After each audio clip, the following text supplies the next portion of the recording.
Take a girl and a guy, and they fall madly in love and form a family. Sprinkle in some counseling degrees and a doctorate, a dream of transforming relationships as we know it. And 20 years later, we give you power couple Dr. Ray and Jean Kadkodian. And this is their podcast, Couples Synergy. Welcome back to another episode of Couples Synergy with Dr. Ray and Jean. I'm Dr. Ray.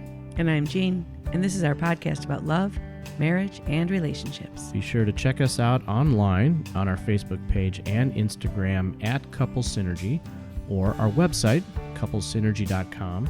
And be sure to subscribe to our podcast or send us any suggestions on topics you'd like to hear more about. And now on to Couples Synergy, an in-depth look at love, marriage, and relationships, where we bring you our experience helping thousands of couples transform their relationships for nearly 20 years. Everyone says you need to work on a relationship, but nobody teaches us how.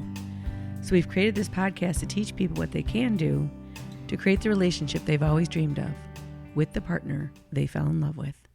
You know, Jean, we've been doing some pretty heavy topics lately. Yep. And I think our life has been the greatest amount of stress we've ever had in our entire relationship. Yeah, balancing two companies right now in the middle of a move with the practice and everything. It has been quite stressful on top of these really important but very serious topics. Right. So we thought we'd lighten it up a little bit today. Yep. You know, it's 7:30. And this exact podcast is going to go out at what time? 2 a.m. Eastern Standard Time. So we need to record it. Doing it right now. Then you need to edit it. Correct. And then you need to upload it. Yes. So it'll probably go up by 11 o'clock tonight. A little window into our lives, people. A little window. And, you know, we've been so extremely busy. Yeah. We did an expo today. We have made a million decisions about this move. We're in a temporary space. We have family obligations. We have social obligations. We have trying to breathe. Mm-hmm. I don't know. My mom did drop off some homemade kimchi tonight. That was lovely. Which was, no, it's not lovely. You don't like kimchi at all. Now we'll get into those eating habits in a minute. So we decided we were going to talk about humor. Yeah, lighten things up. Right, humor and the role that humor plays in long-term relationships, because it does play a very important part. Mm-hmm. If you can't laugh at the stress of your lives, I don't know how you're going to make it. I really don't. Yeah, I think you laugh and you cry, but you got to let it out somewhere. Right. So how important is humor in a relationship? I think that's a pretty important question a lot of people are asking. Yeah, I think a lot of people say when they're doing dating profiles that they want someone that's funny or makes them laugh or has a good sense of humor. I think it's an important quality that people recognize. I just don't know how humorous people are, because even when we thought about doing this podcast, we're like, how do you be funny? You know, it is very interesting that humor, and when you talk about dating, it's actually separated by the genders. Because in dating, humor in men is seen as more attractive. And have to make a distinction between positive humor versus aggressive humor. So positive humor is like, you know, trying to cheer someone up, you know, using jokes and that sort of thing. But aggressive humor is like making fun of the other person. Or other people. Or other people too, right? And so specifically, if a man is humorous, he's going to be seen more attractive. Mm-hmm. Right? And that's just dating. That is just dating, right? In long-term relationships, though, it does have a pretty significant role, okay? There is a study by Avner Ziv, and this was done in 1988. The research study was called, or the paper was called, Humor's Role in Married Life. And they interviewed 61 21 to 35-year-old married couples about the role of humor in the marriage. And more than 92% said that they use humor with their partner and that it contributes something to married life.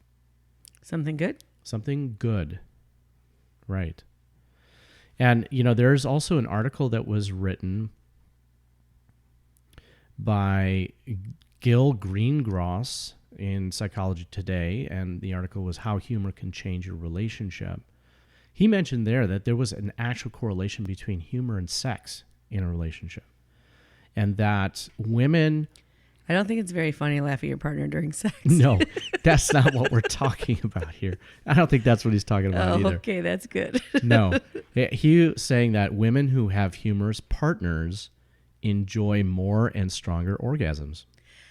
So not while they're having sex, but outside of having sex. It's the if finishing, they're humorous, apparently. Yeah. Yeah. Compared to women who have less funny partners.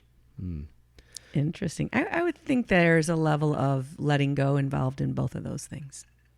He goes on to say that women with funnier partners initiated sex more often.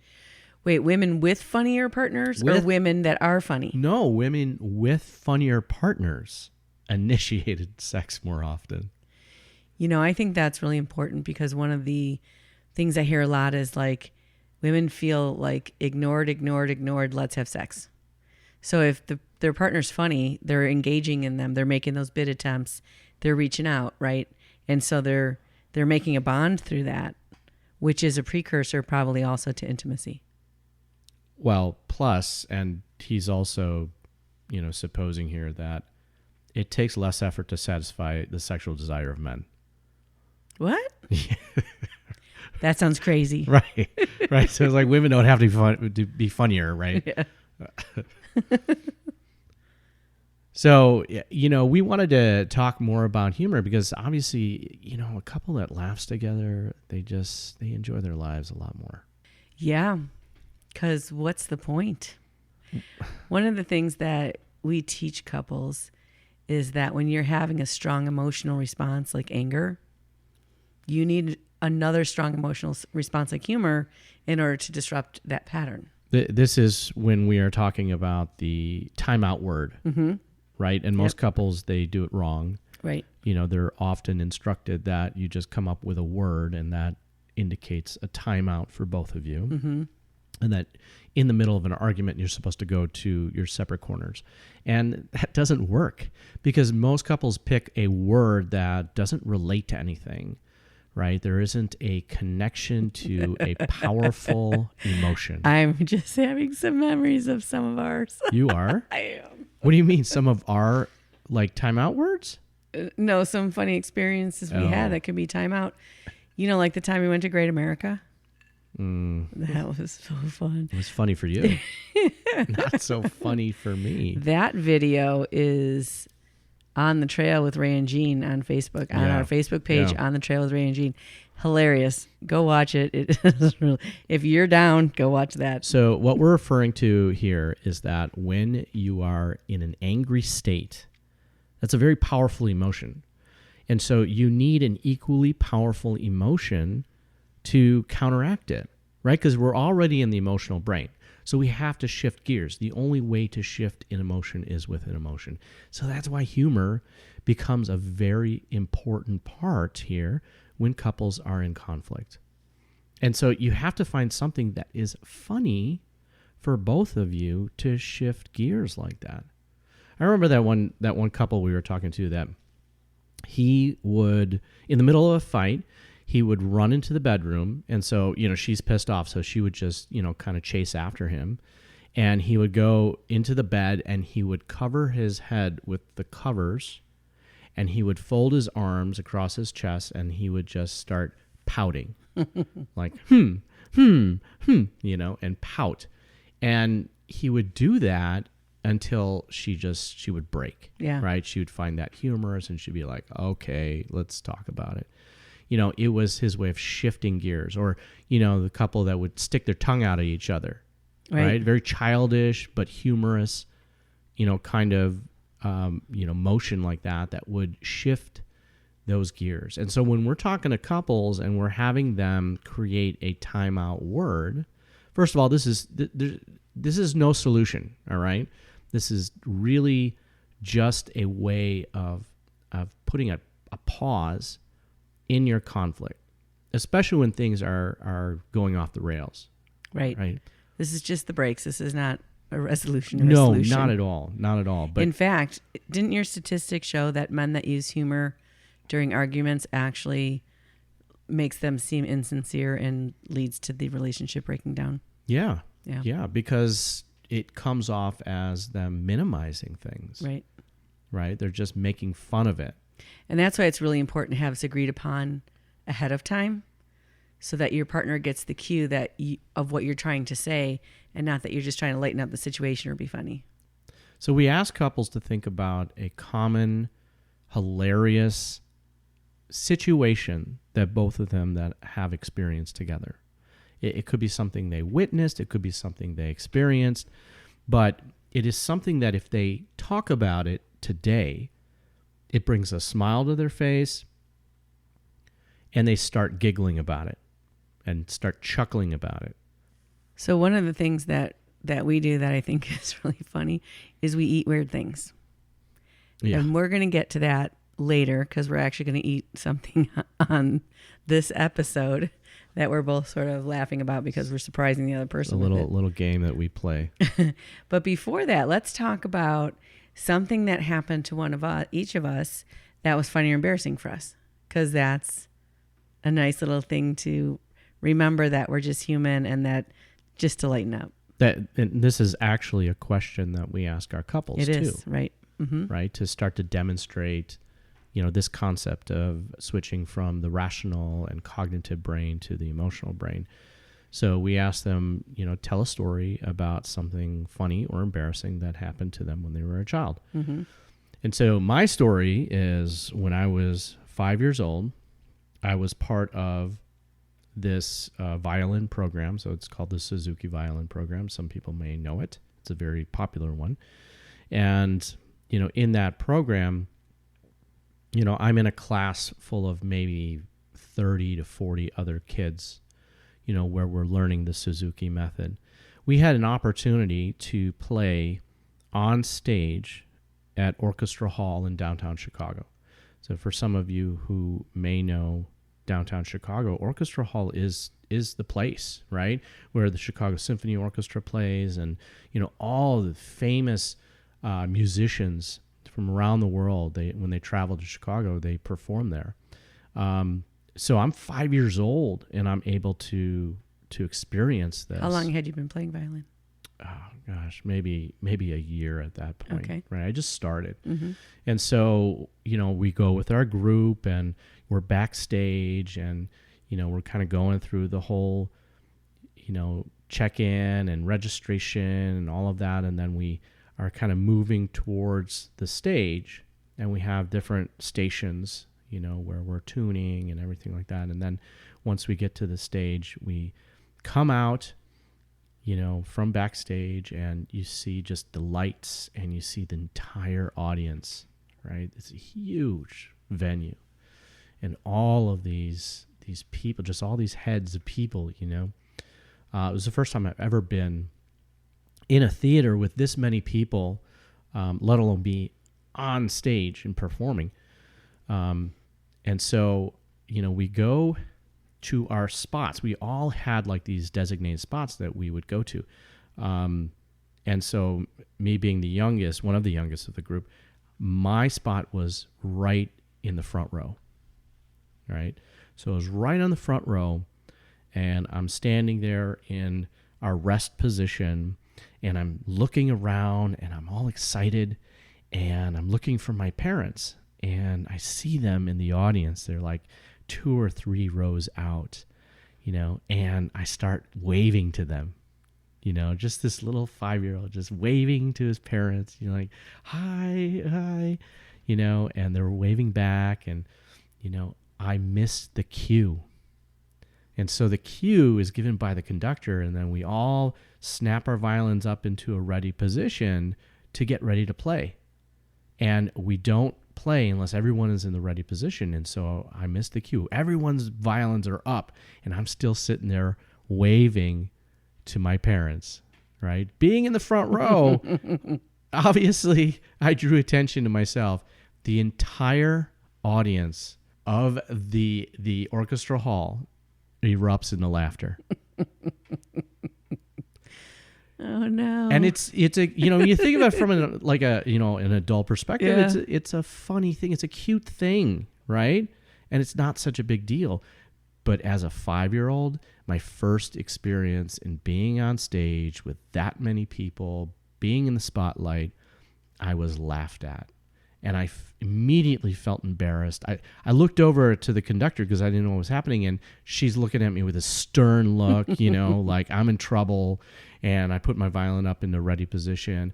But that feeling of just being on the spot and being embarrassed like that was probably the most embarrassing moment I've ever had. Yes. So I'm going to share one that actually happened when I was in college. My sophomore year of college. So I'm probably 24 years old. And Alec would go down to Florida for the weekend or for the summer. So I drive him down there. I've got a 3-cylinder Geo Metra, like gerbils. And you have to go up through the mountains and then down through the mountains from Illinois to get to Florida. And on the way back, I stop at my brother's house. He lived in Largo, Florida at the time, I think. And he was selling a sailboat, this 14-foot sailboat. So I take my 3-cylinder Geo Metra and I get a hitch put on it. And even when I took it to the place to get the hitch, they're like, what? Like the thing can barely go on its own, let alone pull something. A 14-foot boat is super light, but still, it's kind of funny. I'm surprised they put the hitch on it because I they think tried to talk me out. Yeah, that would just be like a safety concern. And so, we're driving back. I was with my roommate at the time. We're driving back, and it wouldn't go over 20 miles an hour up the mountain. So anyways, we get it back to Illinois. I went to Northern Illinois University at the time, and we decided to go and take it out in the lake. Now, I don't know how to sail, right? But I'm like, I could figure it out. My brother told me a few little tips. I'm like, we got this, So we get out there and we launch it. Great. That all goes okay. And we get out there, and I learned how to sail. The wind comes and you fill up the sail and there you go. But I only learned how to sail one direction. just across the lake. Just across the lake. So of course I get across the lake, and I think it's like Memorial Day. It's like a busy day on the lake, right? So we get to like the shore of the other side, which isn't like where any people are. It's just like a dead area where there's just weeds and stuff. And we're sitting there, and these guys come in a boat, and they're like, do you guys need help? Right. And so they were going to take a line and attach it to our boat and pull us back. And so I get up to get the line, and I had to jump in the water to do that. And my sandal hooked on the little wire that holds the rudder on, and I face plant in like a foot of water in front of these guys. It was an epic failure. And so then they like give me the rope, and I'm just sitting in my little sailboat getting towed back. They were nice enough to give me a beer, and I'm just drinking my beer while they're pulling me back across the lake, and I'm soaking wet. Yeah, I've never seen those guys again. But that was a funny thing. I went out since then and figured out how to do the tacking thing, but that's kind of how I am. I just sort of try to do stuff. So that was a funny moment in my life. Isn't it funny? Because when you're the one that's doing something that everyone else thinks is funny, it doesn't feel that way to you. It doesn't feel funny? No. Did it feel funny when you're on stage and everyone was laughing? No. Right. It might be funny looking back, but when you're going through it, it doesn't feel that way. Right. So, I think that brings up a good point about being able to laugh at yourself. Yeah. And, it's a lot harder to do than to say. It is. When we have couples do that exercise, when they have to say something funny or embarrassing that happened to them, their partner can't give them any feedback. They can't smile, nod, shake their head. And even like we're watching this, and sometimes I'm dying inside because the stories are so funny, and you're trying so hard not to laugh. And that's part of it, right? How do you keep your emotions in check? Right. So you can continue to hear your partner, and that, so it really lightens things up. So even now we're feeling a lot more energized and, less stressed from our busy weekend, recording this late because we have to. Right? Lighter and having more fun, right? So There's a game that we made up a couple of years ago, probably in the beginning of our relationship while we were dating, I think. Yeah. Yeah. Yeah. And it's what we call the spoon game. Spoon game. Yes. So in the spoon game, It's not cuddling at night. it's That's a different kind of spooning. it's not, and it doesn't involve the cards. The card game of Oh, spoons. yeah. Not that one either. No. So what you do is one person goes in the kitchen Mm-hmm. and takes out however many people are playing spoons Right. and puts different ingredients on them. The more creative, the better. The more creative, the better. And the other person, while blindfolded, gets the spoon put in their mouth. Right. They have to eat it. And they have to guess what's on the spoon. On the spoon. Oh my gosh. So we're Some going to people do are more this. mean than others. Yeah. Throughout the years when we played this game, yeah. Sometimes they're really good. You're like, oh, that was good. What was that? You know. Right. Other times, most of the time, people are messing with you. So what we're doing is Ray made 2 spoons, one for each of us with the same ingredients. Right. I made 2 spoons, one for each of us with the same ingredients. Right. And then we each made one for each other that we're not doing. Right. I'm so scared. Right. The other person. Because you usually are not so nice. Well, allegedly. Allegedly. Again. And we don't know what the other person has made. No. Right. So we have these 3 spoons right here on a plate, and then we have a plate covering them so that, the other person can't see what's on those spoons. Right. Okay. So who's going first? Are we using your spoons first or my spoons? I don't know. What do you... I think we should do your spoons. Okay. Okay. So I'm just going to close my eyes and open my mouth now. Right. And then I'm going to put this spoon in. And Ray's going to put the And then spoon you're in. going to... And you're going to do the same one at the same time. Yeah, yeah. Okay. Well, I already know what it is. So I know, but put you your- haven't tasted your it. You mouth just know what first. it is. Okay. Okay. Ready? Tell me when you're ready. Okay, ready? And go.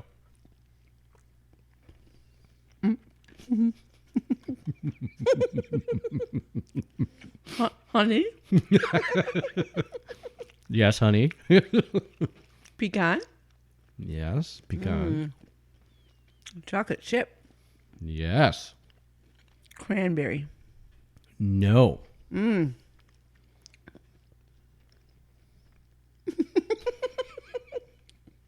Honey's killing me. I don't mean honey like, hi, honey. It's What did I miss? instead of cranberry, it's goji berry. Ah, goji berry. Yes. Okay. That was a little sweet. You were nice, though. That was not too bad. No, it was a good one, right? All right. Now, you close your eyes. Okay.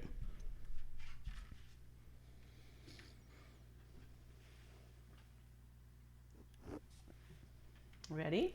All right, ready? Go.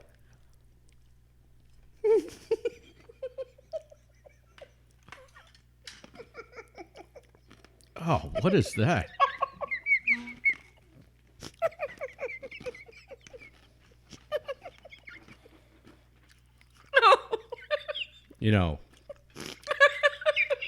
We have the same pantry, too. I don't know what this is. You have duck bacon in there? No. Oh, my God. What's the crunch? Ew. You can thank Lindsay for the crunch. Oh, peanut brittle. Yep. Peanut brittle. That's a terrible combination. It's worse. There's something soft, too. Ew. What is that? It's a meatball. Jeez. A meatball. All right, so you got peanut brittle, Yeah. a meatball. Ugh. What else? Something sweet. Something sweet. I can't get this Blackberry one. jelly. Blackberry jelly? And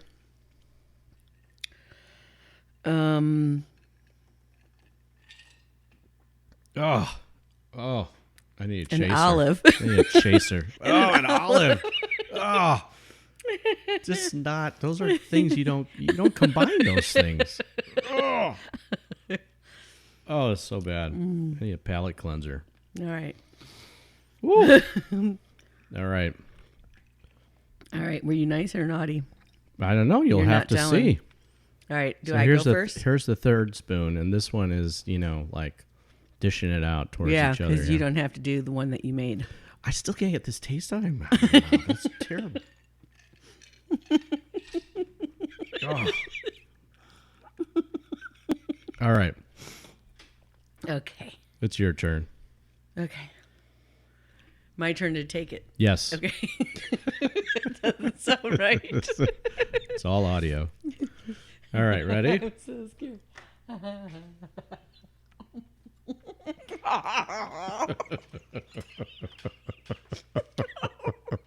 Oh no. Yeah. Yeah. Oh yeah. So- Oh my god. it's so bad. It's so bad.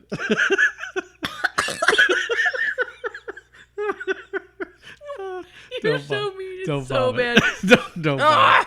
Don't vomit on the air. There's something hot. Is that a pepper? Yes. It's a candied pepper. What else? You know I hate peppers. Oh yeah. Oh my god, that was terrible. I'm peeing my pants a little bit, laughing so hard. It's the best game ever. Something was sweet. Yeah. Was there like an olive? No. No. Ugh. Ah. Was that like the? Where'd you even get? Oh, man, that was not nice. Oh, okay. What the last spoon that you gave me? Well, All right, the pimento I got. what pimento? Didn't you say I had a The candied pepper. Candied pepper. Isn't that the same thing? They're red and yucky. Maybe. I don't know. It's what Dean's girlfriend brought us from Texas. Yeah. All right. What else? I don't know. Blueberries. Okay, that was the sweet. Mm-hmm. Yeah. Mint jelly. Oh. Add a piece of duck bacon. That's amazing because I don't think any of our ingredients have overlapped so far. They haven't, right? All right, give me. You ready? Yeah, All right. let's do this. Open up for your treat. Open.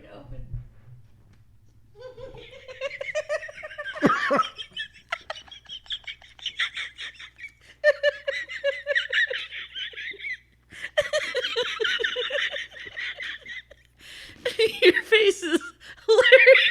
Don't throw up. What do you got?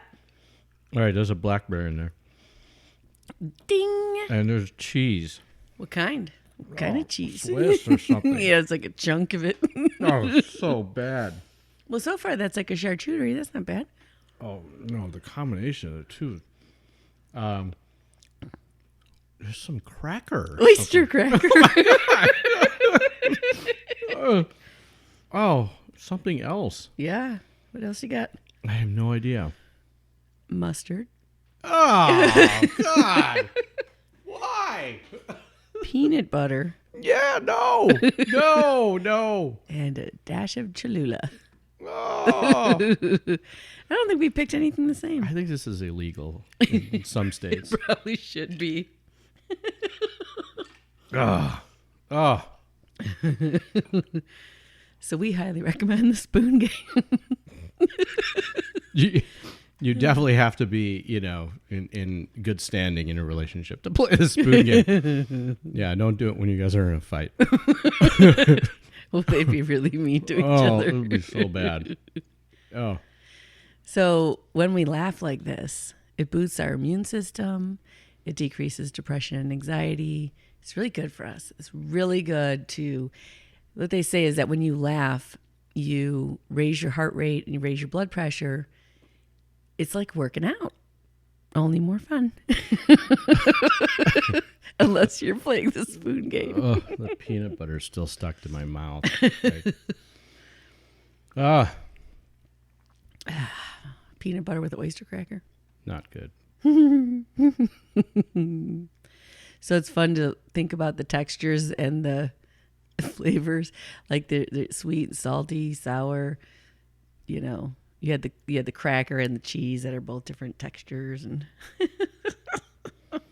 Yeah, the point is here, right, is that you just have fun with each other. And when you're doing things that you know, kind of inspire that laughter, you know, that's when you're bonding. Remember, that's the emotional bonding that solidifies your relationship.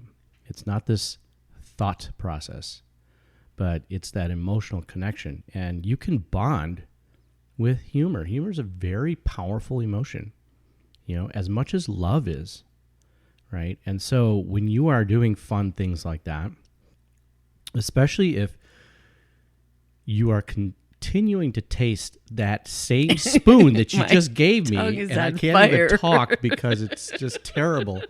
You know, it is something that you both can laugh about, you know, for ages. you know, you think about how much more fun this is and how much better you feel and the benefits of it than like watching comedy, which we do. We love watching comedy as well. Mm-hmm. And I think for that reason, we're looking for that, you know, funny, just get out of your life for a little bit kind of thing. But this is way more energetic. We do have to, you know, kind of mention here that, you know, when someone has like low self-esteem or they have this fear of being laughed at or fear of being judged, you know, doing things like this could kind of make that worse. Yeah. Right? And that could cause more of a divide. And so when we're talking about having fun in this way, we're talking about, you know, two people who are aligned when it comes to humor. Safe. And safe, right? We've provided a safe enough environment in our relationship that we could, you know, kind of challenge each other in these ways, you know, specifically when it comes to humor.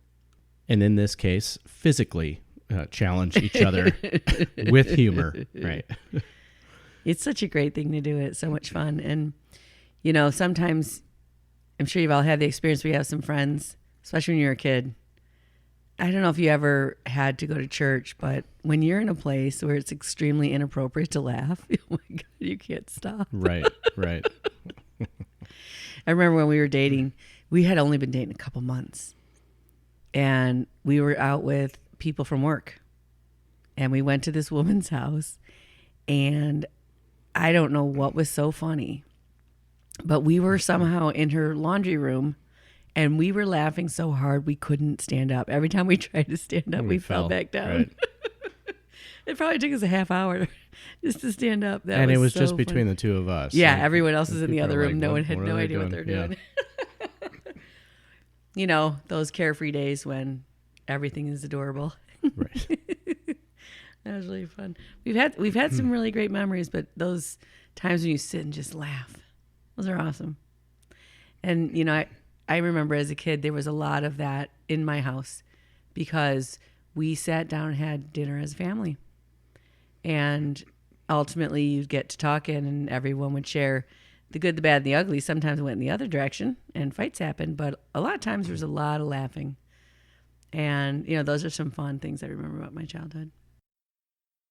So along with laughing along with us, be sure to check out our other funny podcasts. And I think we have a Top five that we think. Yeah. If you have a difference of opinion, let us know. Absolutely. Because, of course, lots of people are funny on all these podcasts. Right. And so I would say just in no particular order here, right. because I can't rank within these top five here. Right. But I would say in numerical order. Of when they were released. I would say episode 17, Scott and Tanya. Oh, my God. They were hilarious. Yeah. Episode 26, Aaron and Manya.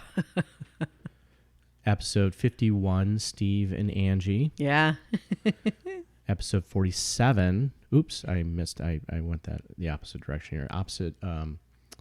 Episode 47, John and Debbie. Uh-huh. And episode 69, Sue and Marvin. It's funny. It's episode 69. I would totally agree. Right. They're all. If you get done with this episode and you want to laugh some more, listen to one of those five. Yeah, that would definitely be recommended. So we want to read off a review that we got. And, we want to read the reviews off because we really want to encourage you out there to give us reviews and put reviews out there, because it really gives us the feedback. I mean, we're sitting here in our basement pub recording this episode, and we know it's going to go out in the morning, but we rarely hear back from people about how it impacts them. I know that it seems like they make it kind of hard to do a review, because I've tried, in other places, and we would really appreciate the effort, because that is our only way of knowing, and it's actually the world's only way of knowing. If you're enjoying this and you don't leave a review, no one else will find it. Right. So, and the places that you can make a review, I think, is Apple Podcast. Absolutely, that's the place to do it. You can also do a review on our YouTube channel, which we have, all of our episodes on there as well. In addition, we also have some video episodes up there as well. You can also comment on our website, on the podcast page. You can also comment on Stitcher, I believe. You can also, do a review there. But those reviews really, really help us out. Our podcast is 6 months old. Since July 4th. Yeah.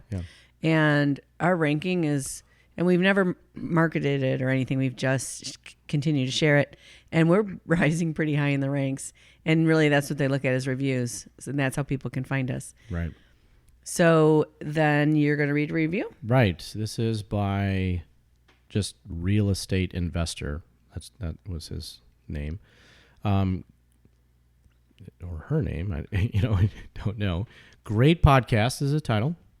Dr. Ray and Jean Kadkodian do a great job discussing all the necessary facets of being in a healthy relationship. Their topics are informative and interesting. Thank you. Thank you very much for that. That's really cool. That's good to hear. I know someone asked me, when are you going to run out of topics? And all I know is we have hundreds more that are just lined up. It's just kind of spinning in our heads. Yeah. Yeah, that creativity train is still running. So, in order to kind of wash out the horrendous spoon that Jean made for me here, I'm drinking. Which one was worse? That last one. I didn't get to taste it. I don't know. Olive in it. It was, and the peanut butter, right? The olive and peanut butter together, it just keeps it going forever. So I am drinking some Copper Fiddle. Copper Fiddle. Some Fiddle gin. Hello, Andrew at Copper Fiddle. So they are actually a distillery in Lake Zurich, Illinois. And they are part of our 22 date night challenge. And so if you want to go into Copper Fiddle, you can get a hold of our passport there. You can also say hi to the owner, Andrew. Tell him we sent you. It's been really fun watching people's Ussie. And Ussie is a selfie for two. And so when you go on a date night and you have your Ussie pic, right? And then you can upload it to our Facebook page or tag us on it. Or Instagram. Or Instagram. Just do hashtag couple synergy or hashtag CS date night. And then hashtag wherever you are. Right. And it's really fun to see. We were working on weekend and people were out dating. And, that's part of it, right? And having a good time together. So we're only a week into the challenge. Right. So it started on Valentine's Day, and it is going to go for 6 months. So don't worry if you missed Valentine's Day. You can continue to do this. It's 22 date nights. You have to complete at least 22 date nights. Right. If you complete more, each date night is worth a ticket. An entry into the raffle. raffles. And we're going to have multiple raffles. We are, building the raffle prizes as we go along. And as well as the date nights too. I mean, this is, in Chicago here, we had our first 50-degree day in the winter here. So, things are going to start swimming. The beaches were open. And as things warm up, there's going to be a lot more activities that you guys can do. And you can find that on Couple Synergy Community Facebook group. Right. Join and you us can there. access that group, through our Couple Synergy Facebook page as well. And you can participate through Instagram as well, right? So you can, wherever we are, you can participate. And who doesn't want to see people having fun? Yes. It's such a blast. And also on our Couple Synergy Facebook page, there is an event there for the 22 Date Night Challenge. You can also print off a passport. You don't have to go into those places and get one. Right. You can print one off yourself and go in and kind of participate that way. But we are hosting Sherry Jewell, who we podcasted a couple weeks ago, and she is a medium, and she's going to be at Copper Fiddle on May 13th. And you can get tickets for that on our Facebook page. And she was episode 72. So if you want to hear her story, episode 72. Very fascinating. Yes, very fascinating. We are also doing a challenge. I don't know, like a challenge, but kind of like a little contest here. And that is to, increase our subscribers. Our podcast is growing and just from an organic place. And we love that. That's really awesome. But to further the word and further our podcast, get it out there even more. And really to have that interaction so that there's a place where we all can interact that isn't so formal, like the reviews. So if you have a question for us, we can answer you right on Instagram or on Facebook. So in order to increase our subscribers, we are putting out a little contest out there for you. And that is that if you go on and subscribe to our podcast, whether it be on Apple Podcast, whether it be on Spotify, whether it be on Stitcher, or whether it be on our YouTube channel. One of those four. One of those four. All you have to do is screenshot yourself subscribing and then post that on Instagram or on our Couple Synergy Facebook page, #Couple Synergy. And then message us with your address, and we will send you out a custom Couple Synergy stemless wine glass. And here's a cheat code. If your partner does it, you'll get a set. Then you'll have two. Right? You can enjoy your wine together. Yeah, that would be awesome. And so, yes, we have these stemless wine glasses ready to go. Go ahead and do that, right? Just screenshot it, send it over. #Couple Synergy. #Couple Synergy. And then just message us your address. And there is a limited supply. So go ahead and subscribe at Apple Podcast, Spotify, Stitcher, or YouTube. Screenshot that you've subscribed. Post it on Facebook or Instagram, #Couple Synergy. And then private message us your email or your address. Yeah, because you can't get a wine glass through the email. No, not yet. Not yet. It doesn't work that way. Right? I'm confused with technology. We all have humor about that. And there is a limited supply, so first come, first serve. Right. So we want to thank you again for joining us on Couple Synergy and for being a listener. Our passion is in helping couples have happy and healthy relationships. And this podcast gives us a fun way of bringing our knowledge and expertise to you, our listeners.